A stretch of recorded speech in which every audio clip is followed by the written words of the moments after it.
अजमान में pulao palace restaurant का यादगार इफ्तिताह। इमारत भर से शायकीन फूड की आमद। रिवायती देसी खानों के मजे। ईद उल वतनी के हवाले से सरबराह पुलाव पैलेस चौधरी वकास की जानिब से केक कटिंग का एहतमाम किया गया। कम्युनिटी के अहम शख्सियात, showbiz star, social media influencer समेत लोकल दोस्तों की शिरकत।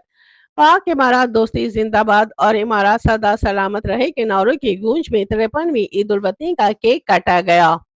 इस मौके पर अहले इलाका व लेबर्स को फ्री खाना पेश किया गया। चौधरी वकास ने बहुत कम अरसे में तरक्की के मनाजिल तय करने पर हुक्मरान इमारात को मुबारकबाद पेश की। उन्होंने कहा कि हम पाकिस्तानी यूएई को अपना घर तस्वुर करते हैं और इनकी तरक्की खुशहाली के लिए हरदम दुआ गो हैं। तकरीब में मौजूद मेहमानों की तवाज़ो पुलाव पैलेस की तैयार करदा लजीज डिशेज से की गई। सरदार जावेद याकूब, राशिद चुगताई, असलम सरकानी, यूसुफ कोरचानी, मलिक खादिम शाहीन, असलम खास खेल व दीगर खवातीन हजरात कसीर तादाद में शरीक हुए। कैमरा टीम के साथ शबाना खान, इमारात न्यूज़, दुबई।